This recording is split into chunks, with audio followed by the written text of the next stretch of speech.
সম্প্রতির উৎসবেও ছাত্র সংঘর্ষ, কলেজের সামনে দুপক্ষের হাতাহাতি। সোমবার সকালে হুগলি উইমেন্স কলেজের সামনে মঞ্চ বেঁধে রাখি বন্ধন উৎসব পালন করে তৃণমূল ছাত্র পরিষদ। সেই সময় হঠাৎই কলেজের সামনে হাজির হন আরএসএস এর ছাত্র সংগঠন এবিভিপি সদস্যরা।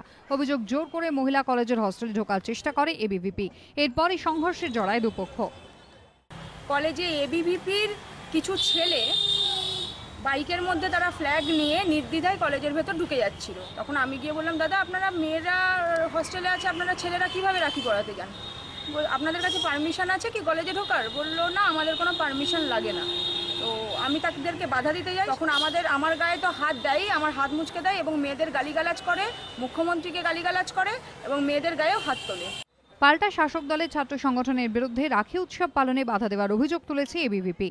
উমেন্স কলেজের সামনে যখন আমরা রাখি পড়াতে গেলাম, আমাদের উপরে হামলা করে এবং প্রিয়াঙ্কার নেতৃত্বে এই ছেলেটাকে কলেজের ভেতরে জুতো দিয়ে পেটানো হয়, জুতো ফেলে পেটানো হয়, বোনকে চুলের মুঠি ধরে ঘাট ধাক্কা দিয়ে বার করে দেওয়া হয়। এর আমরা প্রতিবাদ চাই, বিহিত চাই। ঘটনায় চুঁচুড়া থানায় পরস্পরের বিরুদ্ধে অভিযোগ দায়ের করেছে টিএমসিপি ও ABVP. Sourav Bandyopadhyay report, ABP Ananda, Hooghly.